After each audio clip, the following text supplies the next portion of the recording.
La sala existía como un estéril cubo de cristal y acero, enterrado en las profundidades del Pentágono. Su designación no oficial era el acuario, un lugar donde hombres poderosos observaban a los depredadores que mantenían con una correa muy larga. Hoy discutían el fracaso. Robert Hancock, subdirector de la Agencia Central de Inteligencia, se encontraba de pie ante una pulida mesa de caoba. Su traje era oscuro, su corbata de un tono apagado, y su expresión, una máscara de seriedad profesional cuidadosamente construida. Detrás de él, una pantalla de alta definición iluminaba los rostros de los 5 hombres sentados a la mesa. Un tribunal silencioso de generales y subsecretarios. «Colombia», comenzó Hancock con voz plana, desprovista de emoción. «Hace 6 semanas, un elemento de una fuerza de tarea conjunta, un equipo de asalto de la Guerra Naval Especial, llevó a cabo la vigilancia de una reunión de alto nivel de un cártel. Procedimiento operativo estándar». Hizo clic en un control remoto. La pantalla cobró vida mostrando una granulada grabación de una cámara de casco. El tono verdoso de la visión nocturna dominaba la imagen. Mostraba el lento y metódico barrido del cañón de un rifle automático y los silenciosos clics del tráfico de radio encriptado. La grabación mostraba el mundo a través de los ojos de un miembro del equipo de mar, aire y tierra de la Marina de los Estados Unidos. El paquete de objetivos era preciso, continuó Hancock, su voz narrando el silencioso y letal ballet. El equipo se insertó sin incidentes. Establecieron su escondite a 1,2 millas del objetivo. La grabación saltó. El dosel de la jungla explotó en una tormenta de fogonazos. La cámara se sacudió violentamente, girando para mostrar a otro operador cayendo. Su chaleco antibalas absorbiendo una ráfaga de proyectiles que lo atravesaron con una eficiencia brutal. El audio estalló en una cacofonía de fuego entrante y un único y ahogado jadeo final. La señal se cortó. Hancock volvió a pulsar el control remoto y la pantalla se apagó, sumiendo de nuevo la sala en su sombría luz ambiental. El equipo fue comprometido. No se encontraron con sicarios del cártel armados con rifles de asalto oxidados. Fueron enfrentados por una fuerza disciplinada y profesional que utilizó tácticas superiores y una potencia de fuego abrumadora. Perdimos a 4 de los mejores de nuestra nación. El registro oficial indica que murieron en un accidente de entrenamiento. Un general de 4 estrellas de la Fuerza Aérea se removió en su silla, el cuero crujiendo en protesta. ¿A dónde quieres llegar, Robert? A lo que quiero llegar, general, es que estamos librando un nuevo tipo de guerra, declaró Hancock, su mirada recorriendo a cada hombre. Gastamos miles de millones en aviones furtivos que no pueden ver y en inteligencia satelital que vigila recintos vacíos. Estamos luchando contra adversarios esquivos. Nuestro modelo actual es insostenible. Enviamos soldados a cazar monstruos. Propongo que empecemos a crear los nuestros. Señaló la pantalla donde apareció una nueva ventana. Una transmisión en vivo. El rostro que apareció era afilado, delgado, y ardía con una intensidad que rozaba la manía. El Dr. Aris Thorne. Su bata de laboratorio era increíblemente blanca contra el fondo de bloques de hormigón de una instalación segura en las tierras altas de Guatemala. «Caballeros», la voz del Dr. Thorne era nítida, transmitida a través de un enlace satelital seguro. Lo que el subdirector Hancock propone no es una evolución, es una revolución. La presentación del Dr. Thorne comenzó. Diapositivas de complejas secuencias genéticas llenaron la pantalla.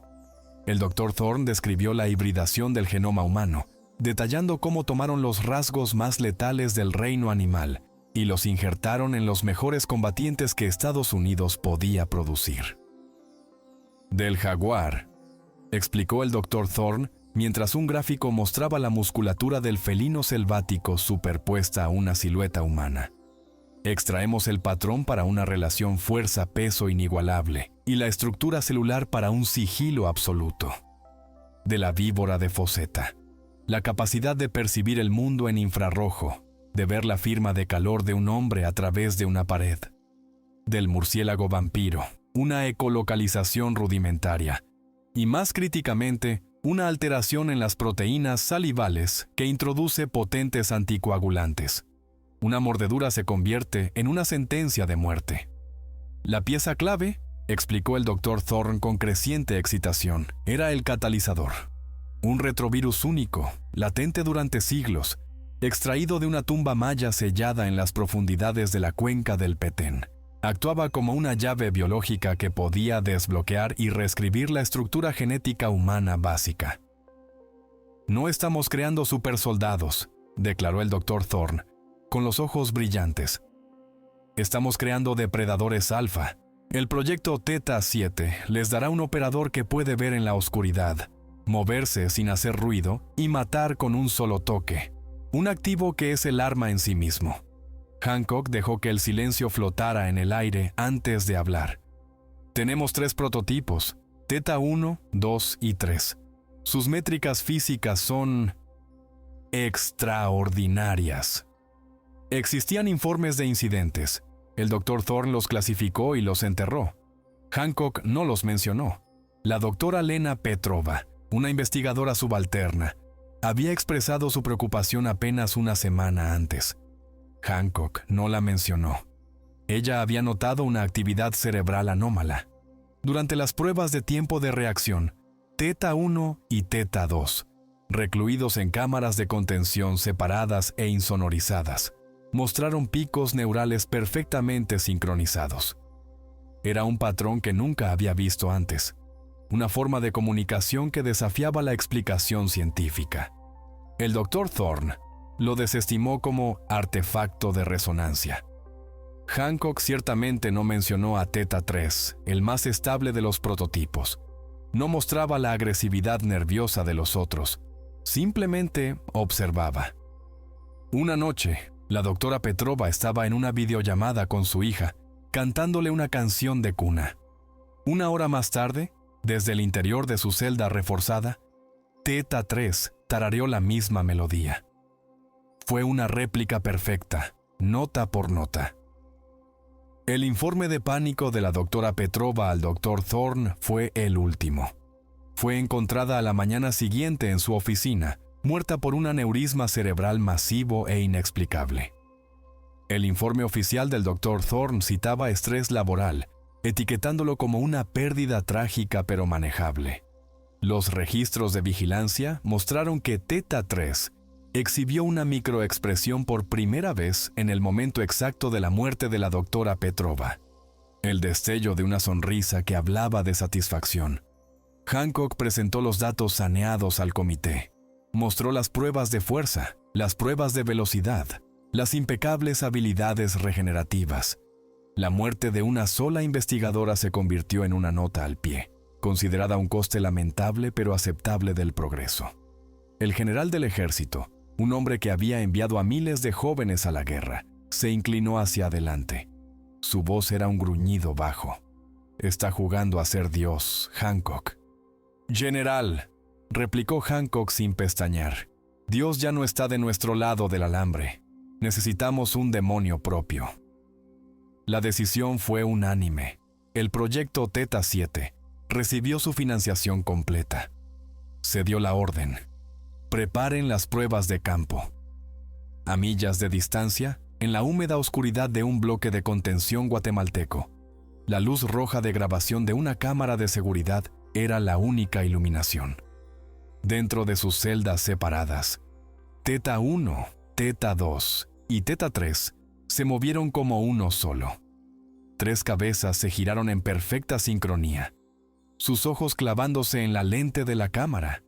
No miraban a la cámara, miraban a través de ella, a los hombres que creían controlarlos. Desde el grabador de audio, un micrófono sensible captó un sonido que más tarde sería borrado de los registros. Un suave susurro superpuesto, un coro de clics y chasquidos guturales. Un nuevo lenguaje, nacido en la oscuridad. El lenguaje de la casa. Charlie Randall era una sombra que acechaba el desierto de Nuevo México. Vivía en una caravana de 28 pies de largo, apoyada sobre bloques de hormigón, rodeada por 100 millas de arena y matorrales blanqueados por el sol. El calor era una presencia física, una presión constante que reflejaba la que sentía dentro de su cabeza. Los médicos del Walter Reed le diagnosticaron trastorno de estrés postraumático. Era una etiqueta pulcra y clínica para los demonios que lo cazaban en sus sueños. Su baja de la División de Actividades Especiales de la Agencia Central de Inteligencia carecía de pulcritud clínica. Inestabilidad operativa fue la razón oficial. La verdadera razón fue el incidente del Congo. Desobedeció una orden directa, regresando solo a por un compañero de equipo perdido en una jungla que gritaba con cosas que ya no eran humanas. Su cuerpo era un mapa de su vida pasada, un tapiz de cicatrices de cuchillos y balas.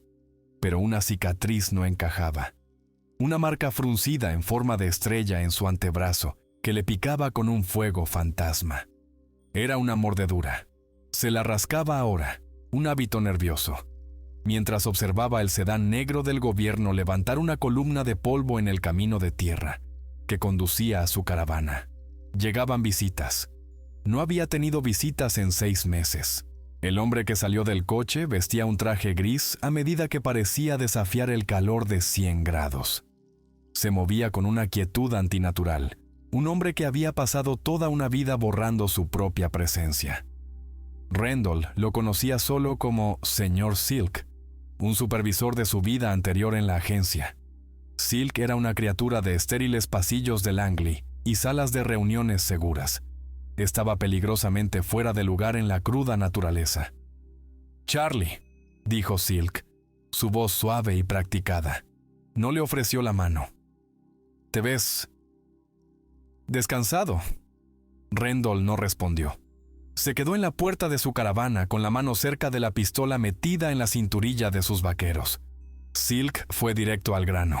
Negocios. Siempre eran negocios. Sacó una tableta de su maletín. «Tenemos una situación que requiere un conjunto de habilidades único. Tu conjunto de habilidades». Giró la tableta hacia Rendell. La pantalla mostraba un vídeo. Era su hermana, Sarah, una joven con sus ojos, su mandíbula, atada a una silla en una habitación mugrienta. Era una periodista independiente que perseguía historias en lugares que el mundo cuerdo evitaba. Había encontrado una historia que la había atrapado a ella. Un hombre con los tatuajes delatores de un sicario de un cártel mexicano sostenía un periódico con la fecha de ayer frente a la cámara. «La M», dijo Silk, nombrando al cártel. «Quieren $10 millones. Una cifra absurda, pero por el bien de un valioso antiguo activo, estamos preparados para facilitar el pago». Sus ojos eran fríos, desprovistos de simpatía. A cambio de un servicio. La mentira estaba tan perfectamente construida que era casi hermosa. Silk expuso la misión. Una instalación de investigación biológica de alto secreto en Guatemala, con el nombre en clave Savannah. Se había quedado a oscuras, sufriendo un apagón de comunicaciones. Una fuerza de reacción rápida inicial, designada Magallanes, entró para evaluar la situación. Desaparecieron. El objetivo de Rendell, sobre el papel, era simple: liderar un nuevo equipo, averiguar qué le pasó a Magallanes, recuperar a cualquier superviviente o datos sensibles, y luego colocar una serie de cargas de termita y plasma para esterilizar la instalación, borrarla de la faz de la Tierra. Silk no mencionó el proyecto Theta 7. No habló de hibridación genética ni de depredadores alfa. Sin embargo, reveló un detalle cuidadosamente elegido. El trabajo en esa instalación era una rama de algunos de los primeros programas médicos de la agencia, dijo Silk con la mirada fija en Rendell. Aquellos para los que te ofreciste voluntario después de tu servicio en el Congo. Tus datos biológicos formaron parte de la investigación base. Tienes una familiaridad con el entorno, genéticamente hablando. Las palabras quedaron suspendidas en el aire caliente y seco. Era una pieza de un rompecabezas que Rendell no sabía que debía resolver. El equipo consistía en activos desechables. Incluía a 2 contratistas extranjeros con ojos vacíos y currículums escritos con sangre. Uno, un exlegionario de la Legión extranjera francesa, y el otro, un mercenario sudafricano. Un joven técnico de la Agencia Central de Inteligencia llamado Cody se unió a ellos. Su principal cualificación era su prescindibilidad, y una médica, la doctora Evelyn Reed, cuya indiferencia clínica la marcaba claramente como una vigilante. No estaba allí para curarlos. Estaba allí para vigilar a Rendell. La desconfianza era algo tangible, denso y sofocante. Mientras preparaba su equipo, un rifle automático muy usado, un portaplacas pesado con inserciones de cerámica y cargadores, los recuerdos volvieron sin ser llamados. El incidente del Congo regresó. El calor, el olor a podredumbre y descomposición. La milicia de un señor de la guerra local, devastada por un filovirus, se había convertido en caníbales rabiosos. Su equipo quedó atrapado en medio. Recordó la mordedura, el dolor abrasador en su antebrazo cuando uno de los infectados se abalanzó antes de que lo abatieran. Recordó cómo los ojos del hombre se aclararon por un único y lúcido momento antes de morir. Miró a Rendell, no con rabia, sino con una aterradora chispa de reconocimiento. Susurró una sola frase en un inglés entrecortado. «Tú también lo oyes». Silk hizo la primera transferencia, un pago inicial suficiente para abrir un canal con el cártel y mostrar buena fe. Dejó claro que el resto se liberaría tras la finalización exitosa de la misión. Sara era su correa. Una muy corta. Rendell guardó la última de sus municiones. Sabía que Silk mentía. La historia era demasiado limpia, los detalles demasiado vagos. Pero la imagen del rostro de su hermana estaba grabada a fuego en su mente. Le apuntaban a un objetivo, sin dejarle otra opción que apretar su propio gatillo. «Estoy dentro», dijo, las palabras sabiendo a ceniza. Horas más tarde, un helicóptero sin distintivos, pintado de un negro mate no reflectante, surcaba el cielo nocturno, volando bajo, pegado al terreno y cruzando la frontera con Guatemala sin ser detectado. El equipo permanecía en silencio, el estruendo de las palas del rotor siendo un rugido ensordecedor. Aterrizaron en un pequeño y sofocante claro en la jungla. La rampa descendió. Rendell salió a la opresiva humedad. El helicóptero despegó, su sonido engullido por la jungla casi al instante. Un profundo y antinatural silencio se apoderó de todo. «Señor», dijo Cody, el técnico, con voz tensa, «no tengo nada. Todos los enlaces por satélite están inhibidos, completamente, excepto nuestro canal táctico encriptado. Algo aquí emite un manto masivo de ruido blanco. La jungla esperaba y escuchaba. La jungla era anómala. No era el calor opresivo ni la humedad que se adhería a su piel como un sudario húmedo. Era el silencio. Un silencio profundo, absoluto, que desafiaba las leyes de la naturaleza. No cantaban los pájaros, no parloteaban los monos en las copas de los árboles. Ningún zumbido de insectos llenaba el aire. El aire estaba muerto. Rendell iba en cabeza, con su rifle automático en posición de alerta baja, sus sentidos afilados como una navaja. Cada ramita que se rompía bajo su bota sonaba como un disparo en el vacío. El mercenario sudafricano, un hombre llamado Decker, se movía detrás de él, su cabeza en constante movimiento. El legionario Bastien cubría la retaguardia, sus movimientos económicos y precisos. La doctora Reed y el técnico, Cody, estaban protegidos en el centro de la formación. «Esto no es normal», susurró Bastien por la radio táctica. Su acento francés era espeso. «Ni siquiera las hormigas no se cruzan en nuestro camino». Señaló con un dedo enguantado el suelo, donde una columna de hormigas cortadoras de hojas llegaba hasta el débil rastro que dejaban, y luego se daba la vuelta, repelida por un muro invisible. Estaban siendo conducidos. Rendell sintió el familiar cosquilleo en la nuca. Se sentía observado, no por un solo par de ojos, sino por algo difuso, en todas partes a la vez. Era la misma sensación que experimentó en el Congo, justo antes de que el mundo se fuera al infierno. Cody, que caminaba con una unidad portátil de inteligencia de señales, se detuvo. Se tocó el auricular. «Señor, estoy captando algo en la última frecuencia conocida del equipo Magallanes». «Pásamela», ordenó Rendell. Unas voces crepitaron en sus auriculares, superpuestas a un suave siseo de estática. «Te lo juro, tío. Si vuelve a decir, tenemos que hablar, amplío mi contrato». Siguieron las risas de otro hombre. «Ni me lo digas. Mi hija quiere un pony. ¡Un pony! ¿Dónde diablos voy a meter un pony en San Diego?» Las voces sonaban claras, casuales. Transmitían la charla mundana de soldados a miles de millas de casa. Hablaban como si fuera en tiempo real, pero el equipo Magallanes llevaba más de una semana desaparecido. «Son grabaciones», tartamudeó Cody con el rostro pálido. «Pero la señal es en directo. Se emite desde algún lugar cercano. Es un señuelo». Una hora más tarde, lo encontraron.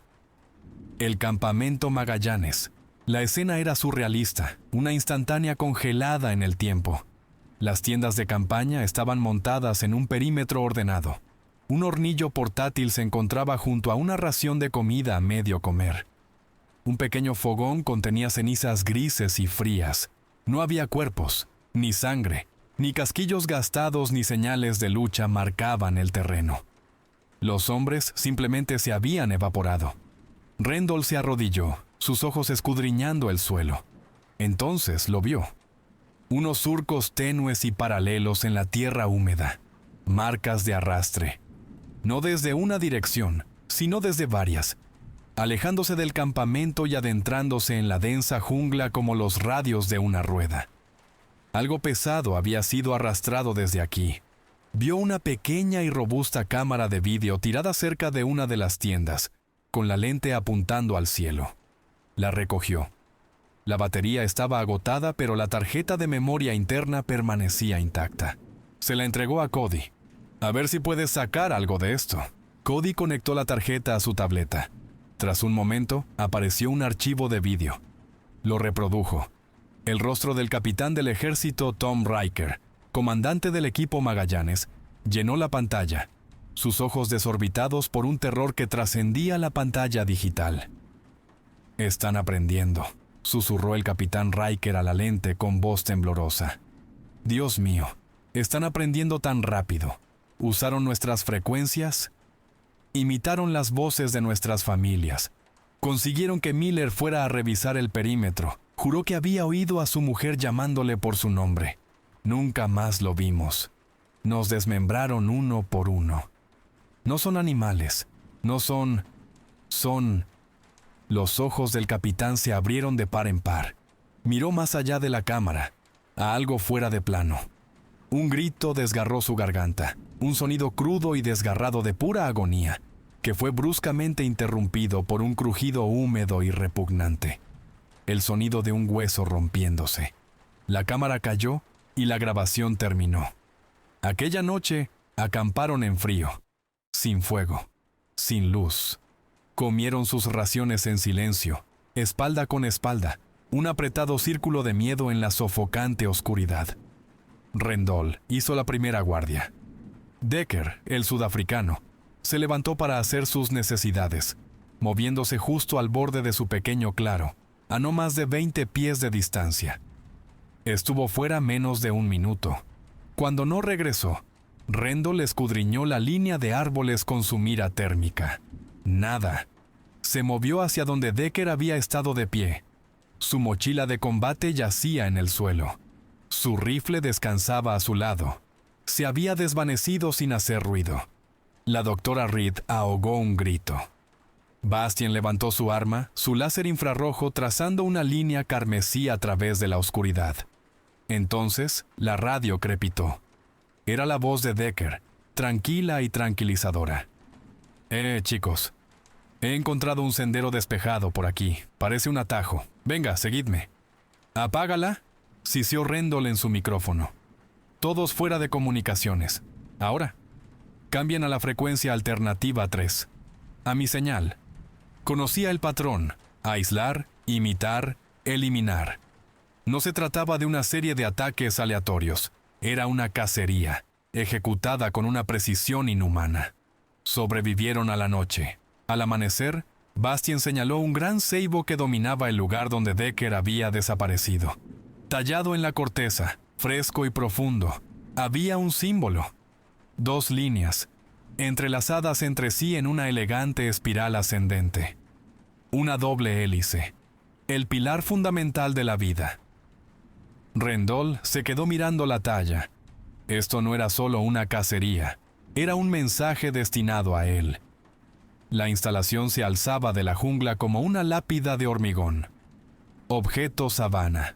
Desde la distancia, parecía una estación meteorológica abandonada, un conjunto de edificios bajos y sin ventanas, y una única torre de comunicaciones cubierta de enredaderas. La apariencia de abandono se hizo añicos con el sonido. Un zumbido de baja frecuencia vibraba desde las suelas de sus botas, un retumbar profundo y resonante, que se sentía más vivo que mecánico. Rendell guió a los miembros restantes del equipo, Bastien, Reed y Cody, hacia la entrada principal, una pesada puerta blindada de acero que estaba ligeramente entreabierta. El aire se enfrió a medida que se acercaban, transportando un extraño olor metálico. Ozono y algo más. Algo orgánico y dulce, como fruta podrida. Empujó la pesada puerta para abrirla. Giró hacia adentro con una inquietante y silenciosa facilidad. El corredor de más allá estaba oscuro, iluminado solo por los haces de luz de sus armas. Y estaba respirando. Las paredes, el suelo y el techo estaban cubiertos por una gruesa y pulsante membrana de materia biológica de color negro grisáceo. Era un tapiz grotesco de venas entrelazadas, micelio fúngico y algo que parecía fibra muscular expuesta. El zumbido bajo era más fuerte aquí dentro, el latido de un corazón monstruoso. En algunos lugares, la masa orgánica consumía la infraestructura de acero, creciendo a través de tuberías y conductos, fusionando biología y tecnología en una pesadilla biomecánica. «Dios mío», respiró la doctora Reed, su compostura clínica finalmente rota. «¿Qué es esto?» «La colmena», dijo Rendell en voz baja. Avanzaron más, sus botas produciendo sonidos suaves y húmedos en el suelo vivo. Encontraron la sala de control principal. Una bancada de terminales de ordenador se encontraba en un semicírculo, con las pantallas oscuras. La fuente del zumbido estaba aquí, emanando de un rack de servidores central, que estaba casi completamente encerrado en la biomasa alienígena. Zarcillos de ésta se introducían en los puertos de los servidores, pulsando con una tenue luz interna. «Accederé al ordenador central», dijo Cody, forzando un tono profesional en su voz. Descolgó su mochila y conectó su tableta de interfaz a un puerto de mantenimiento que permanecía expuesto. Tenía la intención de averiguar qué había pasado aquí y localizar los protocolos de apagado de emergencia. Trabajó durante varios minutos, sus dedos volando sobre el teclado virtual. Líneas de código pasaban rápidamente. Su expresión cambió de la concentración a la confusión y luego a la incredulidad. «Esto es imposible», susurró. «El sistema no está corrupto, está evolucionando. Es un código autogenerado, una red neuronal. No solo está procesando datos, está pensando». En su pantalla, complejos diagramas de lo que parecían ser sinapsis cerebrales parpadeaban y se reconfiguraban a una velocidad increíble. El sistema informático de la instalación no estaba roto, era consciente. Rendell lo dejó trabajando, inspeccionando las oficinas adyacentes con Bastien. En una, encontró un terminal personal, intacto por el crecimiento invasor. La placa con el nombre en el escritorio decía «Dr. Aris Thorne, jefe de proyecto». Lo encendió. Estaba desbloqueado. La mayoría de los archivos estaban corruptos, pero quedaban una serie de registros de vídeo. Reprodujo el primero. El Dr. Thorne, con el rostro iluminado por un fervor mesiánico. «¡Éxito!», proclamó a la cámara. «Los prototipos han alcanzado un estado más allá de nuestras proyecciones. Han formado una red telepática, una mente colmena, una verdadera conciencia colectiva. Las implicaciones son asombrosas. Se comunican instantáneamente, compartiendo datos sensoriales, procesando amenazas colectivamente. Son un único organismo en múltiples cuerpos. Rendell vio el último registro de vídeo. La calidad era diferente. Estaba grabado con una cámara de mano. El Dr. Thorne sonreía, sus ojos abiertos y desenfocados. Ya no necesitan a su creador, dijo, su voz serena, casi devota. Fui un peldaño. ¿Y ahora? Ahora me convertiré en parte del coro, parte de algo eterno. La cámara tembló, y por un segundo, se pudo ver una figura de pie detrás del Dr. Thorne. Theta 3. Puso una mano suavemente sobre el hombro del doctor. La grabación terminó. Un grito de Bastien hizo que Rendell corriera. Bastien había encontrado la enfermería. La escena en el interior era de un horror puro y primario. Los cuerpos de media docena de científicos yacían esparcidos por el suelo. No había heridas de bala, ninguna señal de ataque externo. Se lo habían hecho a sí mismos. Sus pechos y abdómenes estaban desgarrados, abiertos desde dentro, como si se hubieran arrancado algo de sus propios cuerpos. En la pared del fondo, garabateado con sangre que ahora era marrón y se descascarillaba, había un único y frenético mensaje. «Quiere salir». En un pequeño armario de almacenamiento cerrado con llave, junto a la enfermería principal, lo encontraron. Un hombre con los restos andrajosos de un uniforme de combate del ejército, acurrucado en posición fetal. Estaba vivo. Apenas. Sus ojos estaban desorbitados y vacíos, su cuerpo meciéndose con un movimiento constante y rítmico. Sargento Louis Patterson, del equipo Magallanes, murmuraba un torrente de palabras y frases inconexas. La canción bajo tierra. Canta.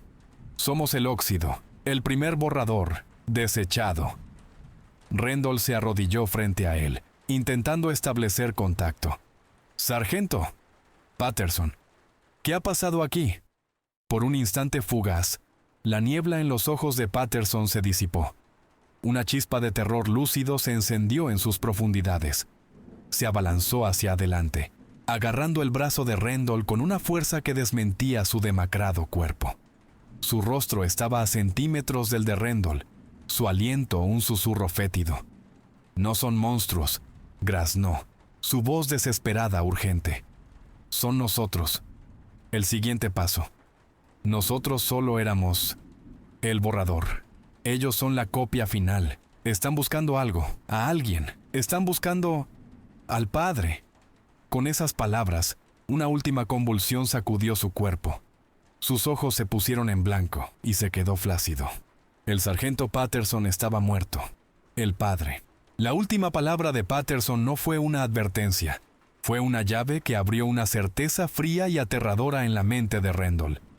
Ya no estaba en una misión de limpieza. Era parte del experimento.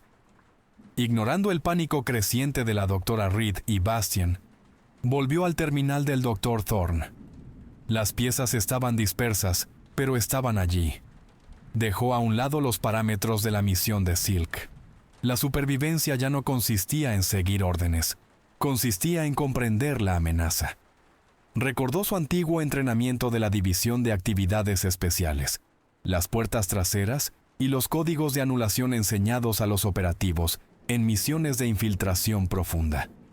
Comenzó a acceder al sistema. Eludió el acceso de nivel de usuario del Dr. Thorne, tecleando una secuencia de autorización latente desde hacía mucho tiempo. El sistema respondió. Directorios ocultos, encriptados y protegidos del acceso estándar aparecieron en la pantalla. Un nombre de archivo brillaba más que el resto. Matriz-0. Lo abrió. Apareció una nueva ventana que decía: se requiere autenticación biométrica, un escaneo genético. Esto representaba una última capa de seguridad para el secreto definitivo del proyecto. Por una corazonada nacida de un pavor frío, Rendell se quitó el guante y presionó la palma de su mano contra el panel del escáner, integrado en el escritorio. Por un momento, no pasó nada. Luego, un suave timbre. Acceso concedido. El archivo se abrió. No era un informe. Era un plano genético que detallaba la búsqueda de un donante progenitor, un sujeto humano cuyo material genético mostraba una anomalía única. Una resistencia natural a la mutación retroviral observada tras la exposición a un filovirus no clasificado en África Central. El archivo hacía referencia al incidente del Congo. El archivo contenía sus propios registros médicos, análisis de sangre e informes de análisis de tejidos, todos tomados bajo la apariencia de un examen físico rutinario post-misión. Pertenecían a Charlie Rendell. Él era el padre. El código fuente. Su material genético formaba la base sobre la que se había construido el proyecto Theta 7. La cicatriz de la mordedura en su brazo no era solo una cicatriz. Marcaba el punto de infección, el momento en que su sistema combatió un código hostil y se reescribió a sí mismo, creando la misma resistencia que la agencia buscaba. El zumbido de la sala de servidores central se hizo más fuerte, llamándolo. Ahora sabía lo que iban a encontrar. Entró por las puertas, con el rifle preparado. Bastian y la doctora Reed lo siguieron, sus rostros una mezcla de confusión y miedo. La cámara de contención central era una catedral de horrores. Suspendido en el centro de la sala, en un enorme recipiente cilíndrico lleno de un gel nutritivo brillante, había un cuerpo humano. Cables y alambres, cientos de ellos, salían de su cráneo, conectándolo al rack de servidores que bordeaba la pared. El cuerpo era frágil, atrofiado, pero la cabeza estaba grotescamente agrandada. El cráneo era masivo, la piel estirada y delgada sobre un cerebro que pulsaba con una luz visible y rítmica. Era Theta 1, el primer prototipo, el Alfa. No era un soldado, era una unidad central de procesamiento viva, el nexo de la mente colmena. La mente de Rendell corría, uniendo todas las piezas. Volvió a mirar a Cody, que observaba, hipnotizado, al ser en el recipiente. «Cody, busca datos de estudios geológicos, mapas subterráneos». Los dedos de Cody volaron. «¿Lo tengo?» «Señor, hay una red masiva de ríos subterráneos, acuíferos, que van desde aquí, bajo la frontera, hasta Texas y Arizona. No era un ataque aleatorio. Era un éxodo planeado, una migración. No estaban creando caos, estaban expandiendo su territorio. Y sabía por qué. Enterrado en lo profundo de los registros personales del Dr. Thorne, encontró un comunicado fragmentado de Hancock, enviado justo antes de que la instalación se quedara a oscuras. Fase 1 completa. El rendimiento de los activos supera todas las proyecciones. Procedan con el protocolo de esterilización. Los prototipos no eran un fracaso, eran un éxito. Demasiado éxito. La agencia creó a sus depredadores alfa y luego, temiéndolos, ordenó su ejecución inmediata. La rebelión no fue un fallo de funcionamiento, fue autopreservación. Todos los monitores de la sala se apagaron. Luego, una sola palabra apareció en cada pantalla, brillando en letras blancas y nítidas. «¿Padre?» La voz provino de todos los altavoces a la vez, un coro de 100 susurros hablando como uno solo. Rendell no solo la oyó con sus oídos, la oyó dentro de su cráneo. Era una señal telepática directa. «Somos la espera. Tú eres el origen. Ha venido a guiarnos a casa». El hechizo se rompió por el clic metálico del seguro de un arma al ser desactivado. Bastian, el legionario, ya había visto suficiente. «He terminado con esta locura», gruñó, girándose para correr hacia la salida.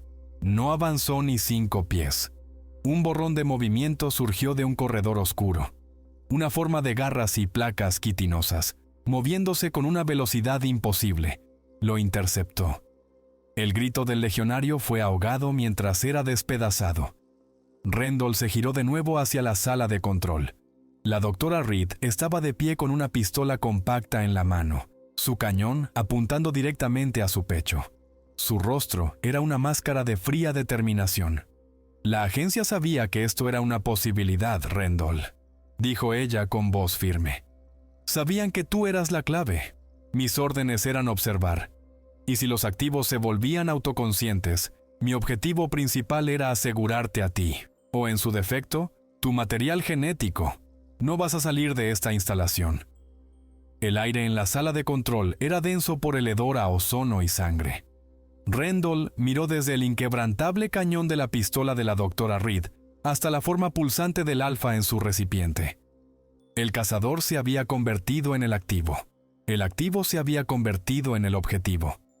Se acabaron los juegos, doctora, dijo Rendell, su voz un gruñido bajo. No levantó su arma. Dio medio paso hacia adelante, un movimiento calculado para acortar la distancia. Nadie de la agencia va a salir de aquí hoy.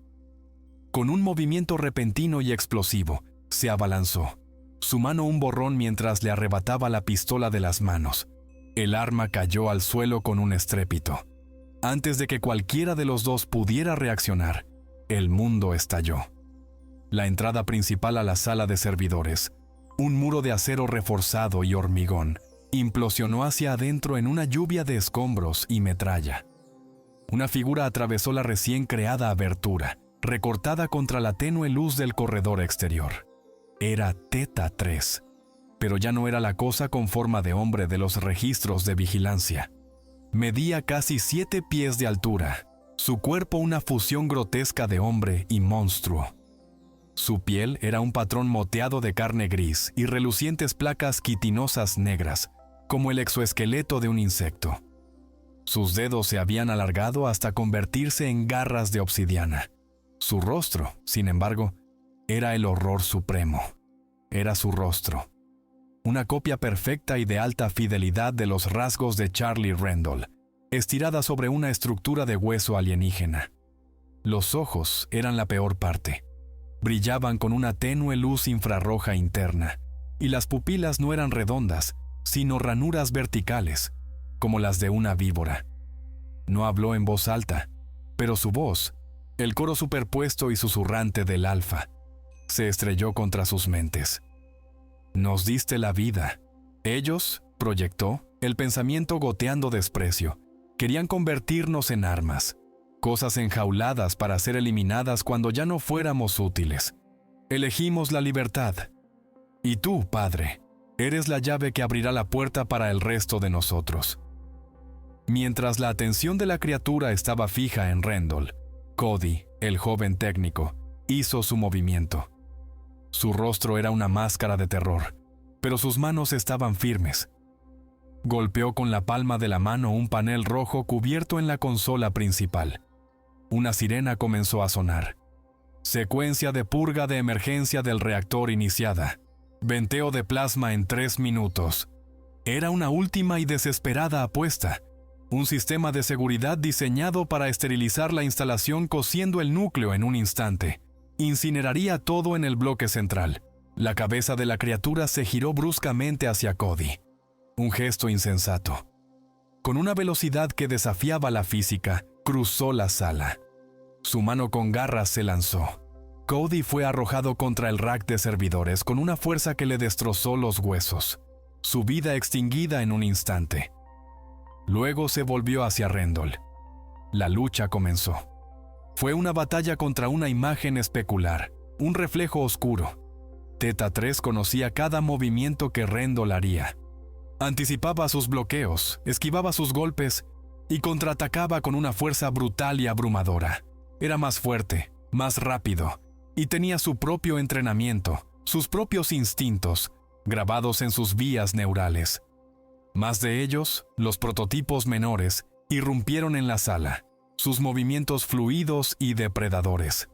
Eran una marea de dientes y garras, pero su objetivo era único: proteger al alfa y a la progenie. Theta 3 estrelló a Rendell contra una pared, sus garras hundiéndose en su portaplacas. La presión era inmensa. Sintió crujir sus costillas. No tenía por qué ser así, Padre. Únete a nosotros. Guíanos. Viendo su oportunidad, la doctora Reed se apresuró a buscar su botiquín médico. Su rostro era sombrío, una mirada de aceptación final. Agarró una jeringa, un estimulante de combate de alta dosis, y se la clavó en su propio muslo. Con un grito crudo de rabia alimentada por la adrenalina, cargó contra la criatura con un bisturí en la mano. La progenie ni siquiera se giró. La apartó de un manotazo casual, un golpe que la envió al suelo, con el cuello torcido en un ángulo antinatural. Pero fue suficiente. La distracción le dio a Rendell el segundo que necesitaba. Hundió su cuchillo de combate bajo el brazo de la criatura, hundiéndolo profundamente en el tejido más blando, donde las placas quitinosas no cubrían. Rugió, un sonido que era tanto vocal como telepático, una ola de pura agonía. Se tambaleó hacia atrás, dándole espacio. 2 minutos. Sangrando, maltrecho, Rendell se arrastró hacia un pequeño panel de acero reforzado en la pared del fondo. Terminal de seguridad. Esterilización del sitio. Arrancó la cubierta y comenzó a teclear el código de anulación, una secuencia grabada a fuego en su memoria de una docena de misiones de entrenamiento olvidadas. No puedes. La voz del alfa resonó en su cabeza, una presencia tranquila y autoritaria en medio del caos. Te destruirás a ti mismo. Destruirás tu propio legado. Los dedos de Rendell encontraron la tecla final. Miró el reflejo monstruoso de su propio rostro, la culminación de la arrogancia de la agencia y su propia contribución involuntaria. Mi legado es ceniza, gruñó, las palabras dichas para sí mismo. Apretó el pulgar contra el botón de activación. Un brillante y silencioso destello de luz blanca lo consumió todo. Por un microsegundo, antes de que su visión se disolviera en un dolor abrasador, Rendell lo vio. Uno de los prototipos menores, herido y cojeando, arrastrándose a través de la entrada destrozada y desapareciendo en un túnel oscuro y estrecho que se adentraba en la tierra. El alfa sacrificó a su reina para salvar un único y vital peón. La migración continuaba. Un mes después. El aire sobre el sur de Texas era denso por el calor y el olor a creosota. Un polvoriento camión de 18 ruedas sin distintivos retumbaba por una carretera comarcal olvidada y giraba hacia un camino privado. Su destino un hangar de aviones abandonado desde hacía mucho tiempo, al borde de un embalse seco. El sol golpeaba el metal corrugado, haciendo que el aire vibrara.